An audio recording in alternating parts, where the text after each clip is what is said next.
How many of you have paid special attention to your mother this morning? What's this mean? You don't know if you have, or you were half-hearted, or what? How about you? Did you tell your mother how special she was to you this morning? You didn't? Okay, you probably should do it after the service today, huh? All right, so let me ask you another question. How many of you have perfect mothers? 3 of you. Wow. I'm impressed. Why do you say that your mother is perfect? She is for you. Does that mean she might not be for your sister? You don't know what she thinks. Okay. And why? What makes your mother perfect? She takes you places. All right. And why is your mother perfect? She takes care of you. Okay. Does she ever tell you not to do something? Is that being fair? Is she always fair? You think she's always fair? Well, that's really good. You got super mothers. Have any of you ever been punished for something you've done? Was that a good thing that you got punished? You say probably, you say yes. Okay, you guys are all answering the questions not the way I expected you to.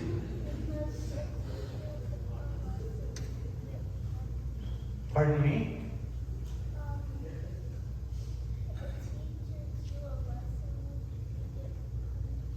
The teachers teach you a lesson when you get punished. Wow, you're learning good things right away. Have you ever been punished for anything? Did you deserve it? Your head goes 4 ways. That's kind of a neat way. Did you ever get punished? You weren't perfect either. Do you think you're perfect children because you had perfect mothers? Now I'll ask you that. Are you perfect? You aren't. But you are. Well, that's good. The line goes on. Are you perfect? No, okay. Well, the lesson I was going to teach you, and I'm really, really happy with the responses that you gave, because you seem to understand that sometimes you have to be punished. Sometimes you do things that aren't good for you, and your mother has to intervene and kind of straighten you out. But mothers aren't perfect. Sometimes they make mistakes. And sometimes they'll tell you, and sometimes they won't. But I want you, this day, whether you think your mother is perfect or not, which she probably isn't, to thank God for that imperfect mother that she gave you.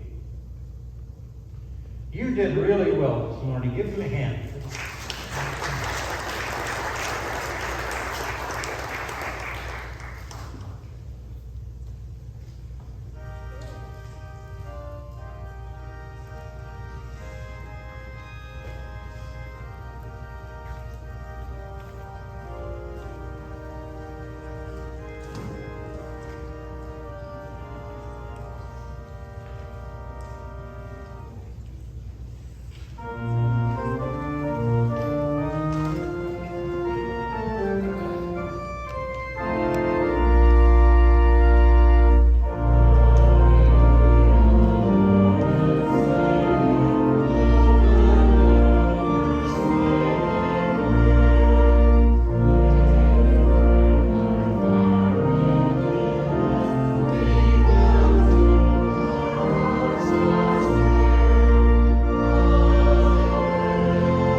Gospel is written in the 10th chapter of St. John, beginning at the 22nd verse.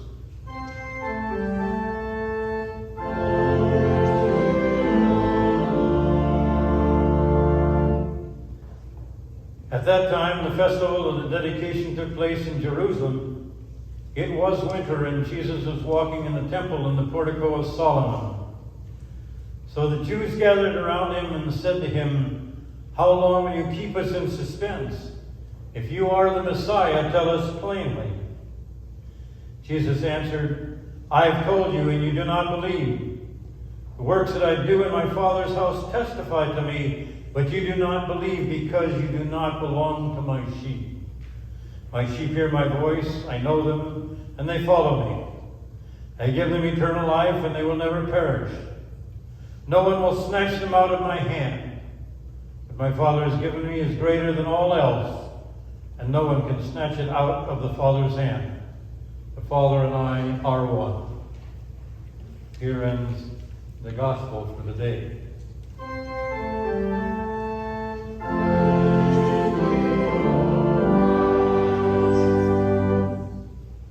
Please be seated.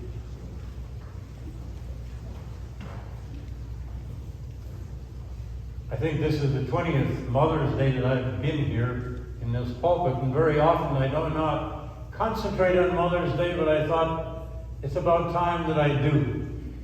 And so I'm going to ask you, I start out by asking you the same question I ask the children to see if I get a different response.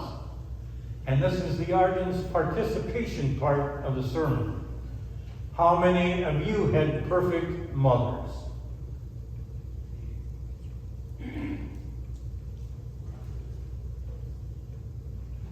Two. Three, four. Oh, now it's starting going up. I was going to say, if nobody went up their hand, I would answer, back the way Jesus said when he asked a question to people and he thought they answered correctly. He said, "You have answered rightly." But since some of you had perfect mothers, and I respect that, the guess is that probably you did. But then I might ask another question of the women that are here. How many of you are perfect mothers?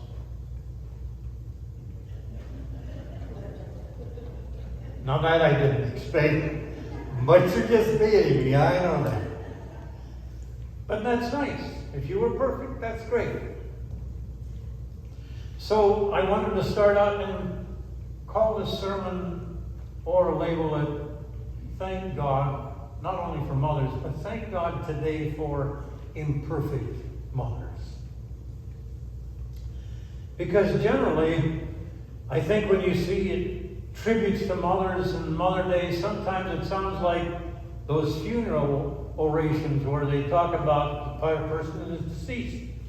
They talk about them in such an incomprehensible way that it's hard to recognize the person that they're talking about, because they say how good they are and as if they've never committed any kind of crime or sin in their life. There is always a push to see if we can be perfect.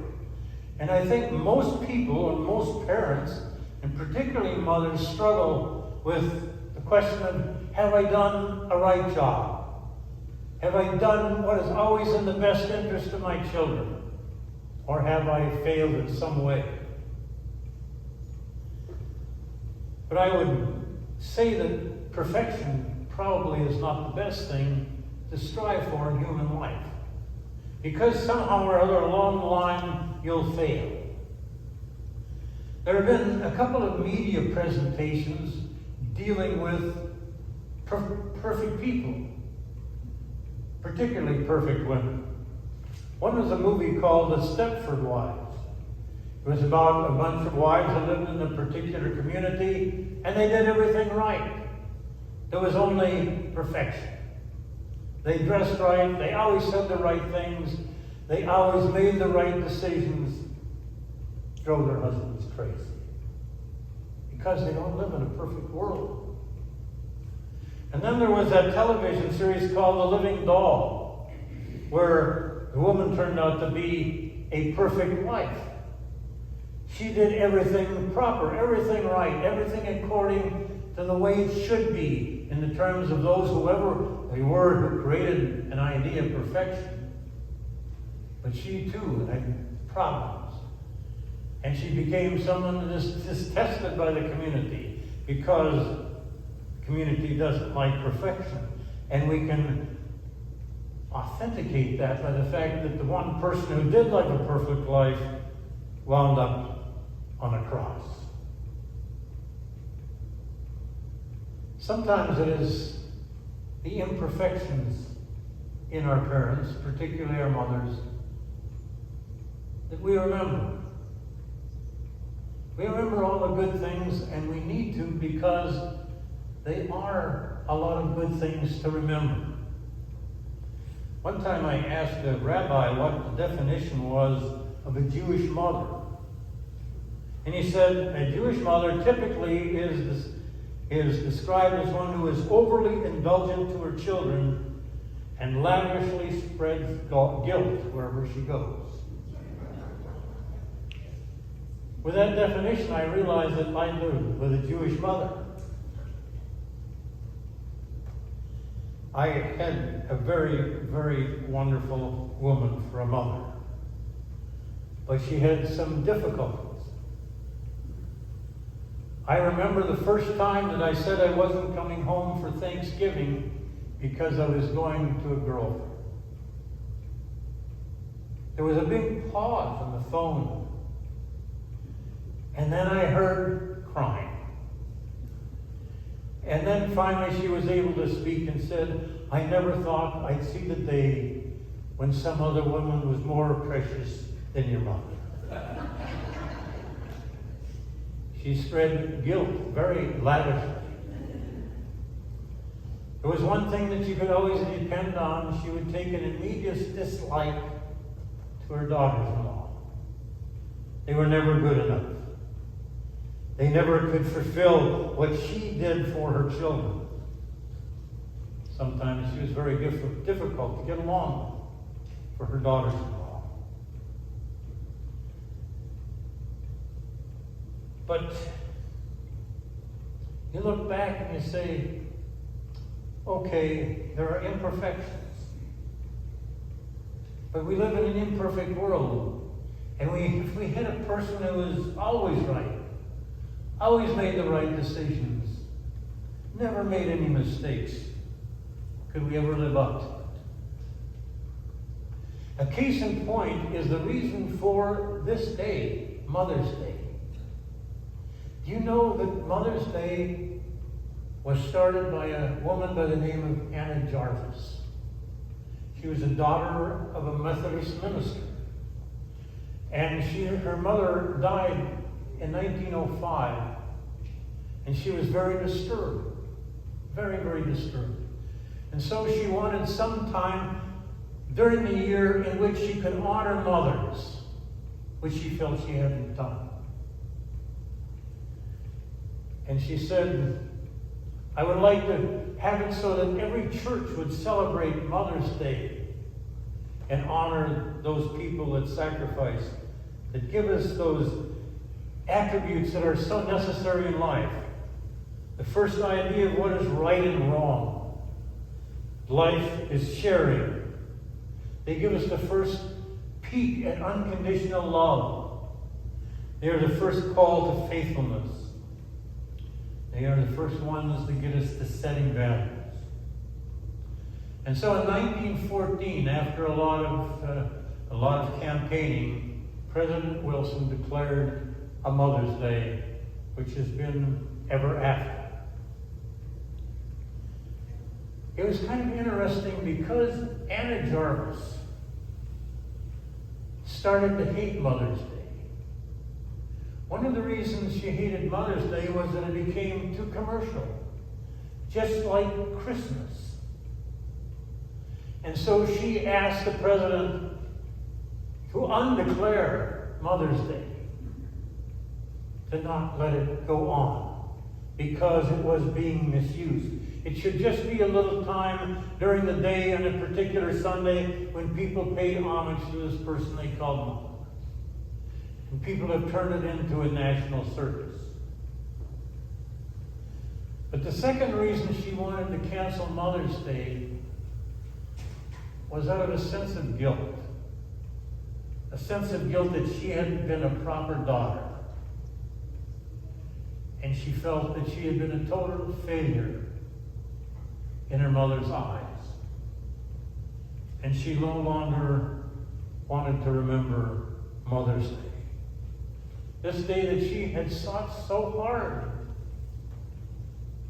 to make a national holiday became something that she personally become ashamed of and campaigned against.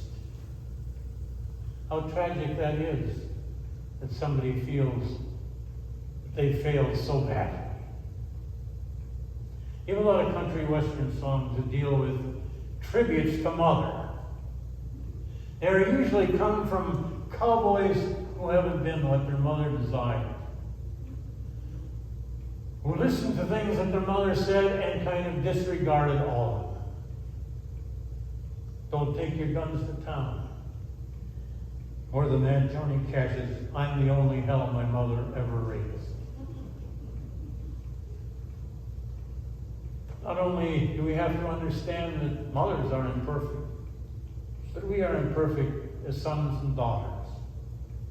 And sometimes we need to communicate to our mothers and fathers, if they're still alive, that the reason that we are what we are and what we become depends more on a sense of love than the sense of whether you're perfect or not perfect. There's an interesting article written by Emma Bomback, a late comedian, who was a very, very humorous person, but wrote a very good tribute for Mother's Day. And she said, it's a poem about love. I loved you enough to bug you about where you were going, with whom, and what time you would get home. I loved you enough to insist that you could save your money and buy a bike for yourself, even though I could well afford to buy one for you. I loved you enough to be silent and to let you discover that your new best friend was a creep. I loved you enough to make you take a Milky Way back to the drugstore with a bite out of it and tell the clergy, I stole this yesterday and want to pay for it. I loved you enough to stand over you for 2 hours while you cleaned your room, a job that would have taken me 15 minutes. I loved you enough to say, yes, we can go to Disney World on Mother's Day. I loved you enough to let you see anger, disappointment, disgust, and tears in my eyes.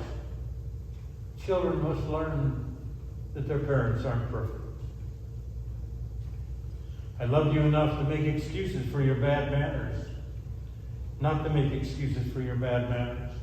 I loved you enough to admit that I was wrong and to ask for your forgiveness. I loved you enough to ignore what every other mother did or said. I loved you enough to let you stumble and fall and fail. I loved you enough to let you assume the responsibility for your own actions at 6, 10, or 16, even when the penalties were so harsh they almost broke my heart. I loved you enough to figure you would lie about the party being chaperoned, but forgave you when I discovered I was right. I love you enough to accept you for what you are, not for what I wanted you to be. But most of all, I love you enough to say no when I knew you would hate me for it. That was the hardest part of all. This is Mother's Day, and we celebrate you. We celebrate all women. And we understand that you're not perfect, but we thank God for those imperfections because we are imperfect beings also. But then we also remember it is not a matter of being perfect or imperfect. It is a matter of loving enough to hurt. Amen.